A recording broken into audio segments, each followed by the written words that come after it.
தமிழ் பேசும் அனைத்து நல்லவங்களுக்கும் வணக்கம். ஸோ இந்த வீடியோவில் நம்ம கிரேசி கேஜெட்ஸை பார்க்க போகிறோம். தொடர்ந்து நிறைய நாள் கிரேசி கேஜெட்ஸ் எங்கே நிறைய பேர் கேட்டுட்டு இருந்தீங்க. ஸோ இந்த வீடியோவில் ஒரு சில வித்தியாசமான கிரேசி கேஜெட்ஸ் நிறைய பேர் ரெக்கமெண்ட் பண்ணியிருந்தீங்க.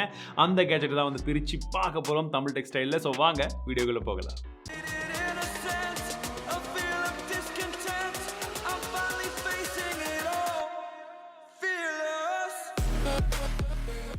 ஒவ்வொரு கேஜெட்டாக என்னன்றதை பார்த்துடலாமா? ஸோ இப்போ பாக்ஸ்க்குள்ளே 5 வித்தியாசமான கேஜெட்ஸ் இருக்குது. பட் யாருக்கு எந்த கேஜெட் எப்போ தேவை?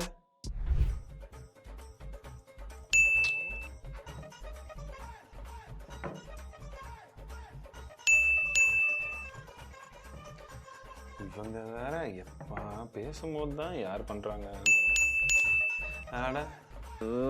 ஃபோன் எடுத்தா நச்சுங்கிறானுங்க. எடுத்து பார்க்கறதுக்கு பதில் கம்மு ஏதாச்சும் ஒரு ஸ்டாண்டில் வச்சா பெஸ்ட்டாக இருக்கும்ல. என்ன சொல்கிறீங்க?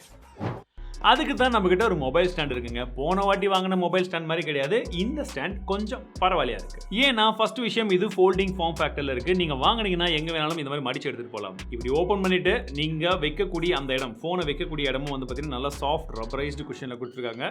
குட். ஸ்மார்ட் ஃபோன் கொஞ்சம் சேஃபாக இருக்கும். அதே போல் ஸ்மார்ட் ஃபோன் வலிக்கு கீழே விழாமல் இருக்கிறதுக்கும் சரி, பின்பக்கம் வந்து பார்த்தீங்கன்னா கொஞ்சம் டெக்ஸ்சர் கொடுத்துருக்காங்க. ஸோ ஒரு கிரிப்பாக நிற்கிறதுக்கு இது ஒரு அட்வான்டேஜ் இருக்கும். அண்ட் உங்களுக்கு இந்த ஹைட்டில் வேணாம் அப்படின்னா நீங்கள் கொஞ்சம் ஹைட் ஏற்றியும் வச்சுக்கலாம். எந்த அளவுக்கு வேணுமோ அந்த அளவுக்கு டில்ட்டும் பண்ணிக்கலாம். நான் இதை ரொம்ப நாளாக யூஸ் பண்ணிட்டு இருந்தேன். ஓரளவுக்கு நல்லா சாலிடாகவே இருக்கு. ஸோ இந்த கிரேசி கேஜெட் கண்டிப்பாக ஒர்த்து தான். ஏன்னா கோபி ஒரு ஸ்கிரிப்டை இவ்வளோ நேரமாக எழுதுற? ஏன்டா அடிச்சு எழுதுற? தப்பா எழுதிட்டேண்ணா. என்ன லெஃப்ட் சைடில் 4-5 நோட் புக் இருக்கு? அவ்வளோ ஸ்கிரிப்ட்ண்ணா, எல்லாமே ஸ்கிரிப்ட்ண்ணா. அது எல்லாமே ஸ்கிரிப்டா? ஆமாண்ணா. ஒரு ஸ்கிரிப்ட் தானே எழுத சொன்னேன். அதில் அவ்வளோ டீட்டெயில்ஸ் இருக்குண்ணா. உன்னெல்லாம் நம்பி நோட் புக் வாங்கி கொடுத்தா நான் நோட்டு கடை தனியாக வைக்கணும் போல. இதுக்கு ஒரு வழி பண்ணுறேன். தமிழ் டெக் டீமை ரன் பண்ணுறது எவ்வளோ கஷ்டன்றது இப்போ உங்களுக்கு புரிஞ்சிரும்னு நினைக்கிறேன். சரி, கஜனா காலியாக இருக்கும்போது சங்கமே கடனில் போகும்போது நோட்டை வாங்கி கொடுத்து அதுக்கு இந்த மாதிரி பண்ணுறாங்க. இதே முன்ன மாதிரின்னா நம்ம ஸ்லேட்டும் பல்பும் வாங்கி தந்திருக்கலாம். பல்பத்தை வாங்கினா சாப்பிட்டுட்டாங்களோ என்ன பண்ணுறதுன்றதுனால ஒரு மாடர்ன் டே ஸ்லேட் வாங்கி கொடுத்துக்கிறேன். அதாவது எல்சிடி ரைட்டிங் டேப்லெட் அப்படின்னு சொல்கிறாங்க. அதுலேயும் பார்த்தீங்கன்னா இந்த வெர்ஷன் என்கிட்ட இருக்குது. மேலேயே ஒரு பெண்ணை கொடுத்துருக்காங்க. அதிலே வச்சுக்கலாம். நீங்கள் எடுத்து எழுதுனீங்கன்னா நல்லா எழுதுது. கீழே பார்த்தீங்கன்னா ஒரு எரேஸ் பட்டன் கொடுத்துருக்காங்க. பின் பக்கமாக லாக் பட்டன் ஒன்று கொடுத்துருக்காங்க. சிம்பிள், ரொம்ப சிம்பிளான ஒரு டேப்லெட். இந்த டேப்லெட்டை நான் வாங்கினதுக்கான காரணம் என்ன தெரியுமா? இவங்க கிட்ட நோட்டை கொடுத்து எழுத சொல்லி மிஸ் பண்ணுறதை விட இந்த மாதிரி ஒரு சேஃபர் சைடுக்கு சைடில் இருந்துச்சுன்னு வச்சுக்கோங்களேன். ஏன்பா எழுதலை அப்படின்னு கேட்டால் இல்லைனா நோட்டை காணோம் தேடிட்டு இருக்கோன்னு சொல்ல மாட்டாங்கல்ல. இது எப்பவுமே என்கிட்ட ஒன்று சைடில் வச்சுருவேன். இஷ்யூ கிடையாது, அது ஒன்று. பட் இதோடைய டாஸ்க் என்னன்னு சொல்கிறேன். நம்ம முன்ன காலத்துலலாம் பல்பத்தை பிடிச்சி அப்படி வந்து ஸ்லேட்டில் எழுதுவோமோ அதே விஷயம் தான். இந்த பெண்ணை பிடிச்சி இதில் எழுத போகிறோம். என்ன ஒரு விஷயம்னா, நீங்கள் இந்த பட்டனை ப்ரெஸ் பண்ணிங்கன்னா போயிடும். சிம்பிள். ஸோ இது ஒரு பார்த்தீங்கன்னா இப்போ மாடர்ன் டே ஸ்லேட்டு தான். திரும்ப சொல்ல போனால் அதுதான் விஷயம். என்னென்னா நீங்கள் பேப்பர் செலவு பண்ணுறது கிடையாது, பொல்யூஷனை கம்மி பண்ணுறீங்க. இந்த மாதிரி நிறைய விதமான விஷயங்கள் இருக்குது. பட் இது யூஸ்ஃபுல்லாக ஒர்த்தா அப்படின்னு கேட்குறது டிபெண்ட்ஸ். ஏன்னா இதில் நம்ம எழுதி இது பண்ணுற அளவுக்கு ஒர்த்தா அப்படின்றது இப்போதைக்கு தெரியாது. குட்டி பசங்க கிட்ட ஏதோ ஒன்று இந்த மாதிரி இருக்குன்னு வேணால் சொல்லிக்கலாம்.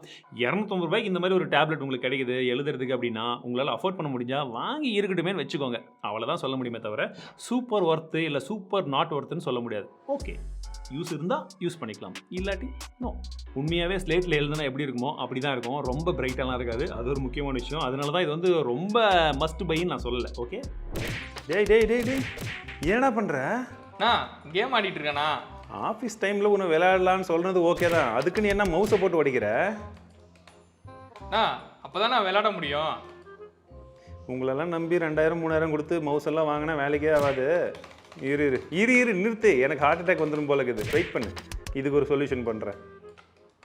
பார்த்தீங்கல்ல இந்த மாதிரி.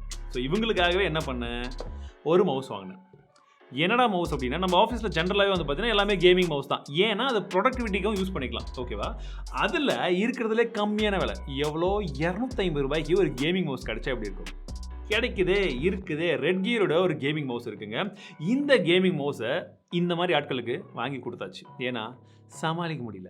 மவுஸை பற்றி சொல்லணும்னா குவாலிட்டி 250 ரூபா குவாலிட்டி மாதிரி இல்லைங்க. நல்ல குவாலிட்டி ஆஃப் பிளாஸ்டிக் யூஸ் பண்ணியிருக்காங்க. ஒயரோட லென்த்தும் பார்த்தீங்கன்னா நல்லா பெருசாக இருக்குது. ஏன்னா ஒரு சில ஒயர்லாம் நாங்கள் வாங்குவோம், அதாவது மவுஸ் எல்லாம் வாங்குவோம், இவ்வளோ தான் லென்த்தே இருக்கும். எடுத்து எங்கே போய் எங்கே வருதுன்னு தெரியாது. ஸோ இது அந்த விதத்துலேயும் வந்து பரவாயில்ல. ப்ளஸ் இதில் உங்களுக்கு RGB இருக்குது. RGB மவுஸ் இல்லைனா எப்படி கேமிங் இல்லையா? பட் கலராக வந்து நாங்கள் கேமிங்கே விளையாடாட்டியும் RGB வேணும், அந்த மாதிரி தான். ஸோ RGB இதில் இருக்குது. குவாலிட்டி நல்லா இருக்குது, கையில் பிடிக்கிறதுக்கு நல்லா இருக்குது. ரொம்ப சின்னதாக கிடையாது, ஓரளவுக்கு மாடரேட்டாக தான் இருக்குது. சின்ன கை இருக்கிறவங்களுக்கு பர்ஃபெக்டாக செட் ஆகும் ஒன்று. அண்ட் கிளிக்ஸும் சரி, இந்த ஸ்க்ரோலுமே சரி, நல்ல ஃபீட்பேக் வந்து கொடுக்குது, நல்லா இருக்குது. இதில் ஒரு DPIக்கான ஒரு பட்டன் கொடுத்துருக்காங்க. எதுக்குன்னா கேம் விளையாடுறவங்களுக்கு வந்து தெரிஞ்சிருக்கும். நீங்கள் ஜென்ரலாக வாங்கக்கூடிய மவுஸில் உங்களுக்கு DPI செட்டிங் இருக்காது. பட் இதில் வந்து ஒரு டெடிகேட்டட் கீ கொடுத்துருக்கிறதுனால உங்களால் 800, 1200, 1600 and 2400 அப்படின்றத போல 4 மோட் இருக்கு. That is more then enough அப்படின்னு நினைக்கிறேன். ஏன்னா 1000 ரூபாய் கொடுத்து வாங்கின மவுஸ்லையும் அதே மாதிரி 4 மோடு தான் இருக்கு. So it's better. இந்த மவுஸ் ஒர்த்தான்னு கேட்குறவங்களுக்கு கண்டிப்பாக ஒர்த்துன்னு தான் சொல்லுவேன். ஆனால் இது லைஃப் டைம் வரைக்கும் வராது, ரொம்ப லாங் லைஃபும் வரும் அப்படின்றத எதிர்பார்க்க முடியாது. ஏன்னா நான் ஆல்ரெடி ரெட் கியர் ஒரு சில ப்ராடக்ட்ஸ் யூஸ் பண்ணியிருக்கேன். கரெக்டாக 1 வருஷமும், லக்கியாக இருந்தால் 1.5 வருஷமாக தான் வரும். ஸோ இது 250 ரூபாய்க்கு எனக்கு 1 வருஷம் வந்தால் கூட போதுன்ற கணக்கில் நான் யூஸ் பண்ணிட்டு இருக்கேன். மேபி நீங்கள் ரொம்ப லாங் டேர்முக்கு வரணும் அப்படின்னா இது வருமா அப்படின்ற கேள்விக்கு இன்னும் எனக்கு விடை தெரியல. ஏன்னா நான் இப்போ தான் யூஸ் பண்ண ஆரம்பிச்சிருக்கேன். ஸோ கொஞ்சம் செக் பண்ணிக்கோங்க. ஏய், என்னடா பாஸ்வேர்டு இதுக்கு? இதில் வந்து தமிழ் டெக், அதாவது பாஸ்வேர்டை சேஃபாக வைக்கிறதுக்கு இந்த மாதிரி பாஸ்வேர்டு போட்டிருக்கீங்க. இதை உக்காந்து எப்படா நம்ம ஸ்மார்ட் டிவியில் டைப் பண்ணுறது? கடுப்பாக இருக்குடா டே. ஆமாம் இல்லை, நம்மக்கிட்ட ஒரு ஸ்மார்ட் கேஜெட் இருக்குல்ல இதுக்கு? ஆமாண்ணா, அதை யூஸ் பண்ணுறோம், டைப் பண்ணுறோம். ஸ்மார்ட் டிவி யூஸ் பண்ணுறதுலேயே ஒரு மிகப்பெரிய கொடிய கஷ்டமான விஷயம் என்னென்னா இதுதான். ஏன்னா டைப் பண்ணுறதுக்குள்ளே போதும் இடம். அதுக்காகவே ஒரு மினி கீபோர்டு வாங்கியிருக்கேன். ஸோ இந்த மினி கீபோர்டு வந்து பார்த்தீங்கன்னா இதில் ஒரு டாங்கிலும் வந்து சேர்த்து கொடுத்துட்றாங்க. அந்த டாங்கில் நீங்கள் ஜஸ்ட் உங்கள் டிவியில் கனெக்ட் பண்ணிட்டீங்கன்னா போதும், ஆட்டோமேட்டிக்காக கனெக்ஷன் ஆகிடுது. ஈஸி, அவ்வளோதான், ரெடி டு கோ. ஆக்சுவலாக இதுதாங்க அந்த மினி கீபோர்ட். உங்களுக்கு கீபோர்ட் ஃபுல் அண்ட் ஃபுல்லாக கீழே இருக்குது. மைக்ரோ USB சார்ஜ் பண்ணலாம். உங்களுக்கு இங்கே டச் பேடு கொடுத்துருக்காங்க. நிறைய விஷயங்கள் இருக்குது. ஓகேவா? என்ன விஷயம்னா இந்த ப்ராடக்ட்டை நான் வாங்கி கிட்டத்தட்ட 1 மாதத்துக்கு மேலே ஆகிடுச்சு. ஸோ 7 நாள் தான் ரிட்டன் விண்டோ. 7 நாள் நாங்கள் வந்து செக்கும் பண்ணல. அதுக்கப்புறமா தான் செக் பண்ண ஆரம்பித்தோம். வீடியோ எடுக்கிறதுக்கு 1 மாதம் ஆகிடுச்சு. நான் அப்படி இப்படின்னு பேசி பார்த்தா ரிட்டன் எடுக்க மாட்டேன்னு சொல்லிட்டாங்க. அன்ஃபார்ச்சுனேட்லி இது ஒர்க் இருந்தால் எப்படி இருக்குன்றது என்னால் டெஸ்ட் பண்ண முடியல. ஏன்னா இது ஒர்க்கே ஆகலை. ஸோ நீங்கள் யாராச்சும் இந்த மாதிரி கேஜெட்டோ எந்த பொருள் வாங்கினாலுமே அதோடைய ரிட்டன் விண்டோ எவ்வளோன்னு பாருங்கள். 7 நாளா, 5 நாளா, 3 நாளா, எவ்வளோ இருக்கோ சீக்கிரமாக வந்த உடனே செக் பண்ணுங்கள். கண்டிப்பாக செக் பண்ணுவீங்க. பட் நாங்கள் மிஸ் பண்ணிட்டோம். ஏன்னா நாங்கள் மற்ற வீடியோலெல்லாம் டைம் ரொம்ப அதிகமாக இன்வெஸ்ட் பண்ணதுனால ஏன்னா அடுத்தடுத்த வீடியோக்கு இது எங்களால் டிலே ஆகிடுச்சு. ஸோ நீங்கள் இந்த மாதிரி தப்பை பண்ணாதீங்க. பட் இந்த மாதிரி தான் எங்கள் இதில் வீடியோ போகும். இப்போ கூட பார்த்தீங்கன்னா இந்த டைமில் நாங்கள் இந்த வீடியோ ஷூட் பண்ணுறதே வந்து ஒரு நீங்கள் பார்க்கறதுக்கு ஒரு 10 நாள் ஆகிடும்னு நினைக்கிறேன். ஏன்னா அந்தளவுக்கு மற்ற வீடியோ போயிட்டு ரொம்ப டென்ஷன் அப்பா. ஸோ இந்த மாதிரி கிரேசி கேஜெட்ஸ் எல்லாம் இன்னொரு கேஜெட் இருக்குங்க, வெயிட் பண்ணுங்க. அடுத்த கேஜெட் தான் ரொம்பவே இன்ட்ரெஸ்டிங்காக இருக்க போகுது.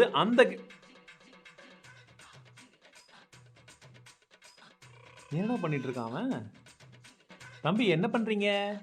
காலையிலேருந்து காதுக்குள்ள என்னமோ போன மாதிரி இருக்குண்ணா, என்னன்னு தெரியல, அதான் நான் பார்த்துட்டு இருக்கேன். வெளியில் ஏர்டெல் டவர் வேணா இருக்கு, எடுத்துடட்டுமா? டெக்னாலஜியை யூஸ் பண்ணுறா. அடுத்த கேஜெட் ஒரு சூப்பரான கேஜெட், ஸ்பெஷலி இந்த மாதிரி ஆட்களுக்காக தான். என்ன அப்படின்னு பார்த்தீங்கன்னா இந்த மாதிரி காதுக்குள்ளே சப்போஸ் ஏதாச்சும் வந்து அழுக்கு இருக்குது, தூசி இருக்குது, பூச்சி இருக்குது, இல்லை ஏதாச்சும் புதையல் இருக்குதுன்னு நினச்சி அப்பப்போ நோண்டிக்கிட்டே இருந்து இந்த மாதிரி பெரிய பெரிய ஐட்டமெல்லாம் வச்சு நோண்டுறவங்களுக்கு இந்த மாதிரி கேஜெட் கண்டிப்பாக ஹெல்ப்ஃபுல்லாக இருக்கும். என்னன்னு பார்த்தீங்கன்னா இதுதான் அது. அதாவது ஒரு விஷுவல் இயர் கிளீனர் அப்படின்னு நீங்கள் எடுத்துக்கலாம். இல்லாட்டி நம்மளை பொறுத்த வரைக்கும் என்னடான்னு பார்த்தீங்கன்னா இதில் கேமரா இருக்குது. ஸோ ஒரு ப்ரொடெக்டிவ் கேஸும் கொடுத்துருக்காங்க. மேலே போட்டிங்கன்னா காதுக்குள்ளே அமுச்சிட்டிங்கன்னா லைட்டோடு உள்ளே வந்து போகுது. கேமராவும் இருக்குது. உள்ளே பூச்சி இருக்கா, புதையல் இருக்கா, என்ன இருக்குன்றதை அழகாக வந்து பார்த்துக்கலாம். அதுவும் அந்த ஆப் ஒன்று கொடுத்துருக்காங்க. அந்த ஆப்பில் கனெக்ட் பண்ணால் மட்டும் தான் ஒர்க் ஆகும். இதிலே வந்து பார்த்தீங்கன்னா உங்களுக்கு யூஎஸ்பியும் கொடுத்துருக்காங்க. நீங்கள் கம்ப்யூட்டரில் கனெக்ட் பண்ணிக்கலாம். இல்லாட்டி வந்து பார்த்தீங்கன்னா உங்களுக்கு டைப் சியும் வந்து இருக்குது. ஸோ நீங்கள் டேரெக்டாக டைப் சியும் வந்து போட்டுக்கலாம். இங்கே மைக்ரோ எஸ்பியும் வந்து கொடுத்துருக்காங்க. ஏகப்பட்டதான் வந்து கொடுத்துருக்காங்க. இவங்க பயங்கரமாக அதாவது இந்த சின்ன கேஜெட்டில் இவ்வளோ இருக்குன்னு நான் எதிர்பார்க்கல. இவ்வளோவும் இருக்குது. அண்டு நான் எதிர்பார்த்த விஷயம் என்னென்னா இது ஒர்க் ஆகாது, சும்மா கொடுத்துருக்காங்க அப்படின்னு நினச்சேன். பட் ஒர்க் ஆகுது. சர்ப்ரைசிங்லி அவன் காதுக்குள்ளே போன அந்த ஒரு விசித்திர ஜந்துவோ அவதார்லேருந்து வந்துச்சு இல்லையா, அதை கண்டுபிடிச்சி எடுத்துட்டோம். உங்களுக்கு ஒரு சில எக்ஸ்ட்ரா ஆக்சசரிஸும் வந்து கொடுக்குறாங்க. இதில் வந்து நீங்கள் அட்டாச் பண்ணிக்கலாம், க்ளீன் பண்ணிக்கலாம். ஸோ அந்த மாதிரி வந்து ஓரளவுக்கு சேஃபாக யூஸ் பண்ணுற அளவுக்கு நிறைய விஷயங்கள் வந்து கொடுக்குறாங்க. ஸோ நீங்கள் பர்சனலாக உங்களுக்கும் உங்கள் ஃபேமிலி மெம்பர்ஸ்க்கு மட்டும் யூஸ் பண்ணுற மாதிரி இருந்தால் அதெல்லாம் என்ன ஏதுன்றதை படித்து பார்த்துட்டு அதுக்கப்புறம் தெளிவாக வந்து யூஸ் பண்ணுங்கள். இது ஒர்த்தா அப்படின்னு கேட்டிங்கன்னா நான் வாங்கின பொருள் ஒர்க் ஆச்சு. ரேட்டு கொஞ்சம் அதிகமாக இருந்தாலும் காதுக்குள்ளே போன அவதாரை கண்டுபிடிக்க ஹெல்ப் பண்ணதுனால it is worth for me. And rate கொஞ்சம் அதிகம். ஸோ உங்களை பொறுத்த வரைக்கும் வேல்யூ ஃபார் மணியான்னு கேட்டிங்கன்னா கொஞ்சம் கம்மி தான். யூஸ் இருந்தால் மட்டும் வாங்கி ட்ரை பண்ணுங்கள். இல்லாட்டி சும்மா இதெல்லாம் வாங்காதீங்க. என்னன்னு தெரிஞ்சுக்கிட்டீங்கல்ல, இந்த மாதிரிலாம் போட்டு வடிக்க வேணாம், உள்ளே வச்சிடலாம். ஸோ அவ்வளோதான் நண்பர்களே, இந்த மாதிரி கிரேசியான கேஜெட்ஸ் எல்லாம் உங்களுக்கு பிடிச்சிருக்கா என்ன எதுன்றதை வந்து சொல்லுங்கள். அடுத்தபடியாக இந்த கிரேசி கேஜெட் சீரிஸில் வேறு என்னென்ன ப்ராடக்ட்ஸை கவர் பண்ணலாம், மேபி நீங்கள் ஏதாச்சும் ஒரு கிரேசி கேஜெட்டை பார்த்துருப்பீங்க எங்கேயாச்சும், அந்த கேஜெட் நம்ம சேனலில் நீங்கள் பார்க்கணும்னு நினச்சிங்கன்னா கமெண்ட் செக்ஷனில் சொல்லுங்கள். அது எந்த கேஜெட்ன்றதை நானும் செக் பண்ணுறேன். சீக்கிரமாக உங்களுக்கான அடுத்த எபிசோடில் அதை கொண்டு வரேன். மீண்டும் உங்களை அடுத்த வீடியோவில் சந்திக்கிறேன். வாழ்க தமிழ், வளர்க டெக்னாலஜி.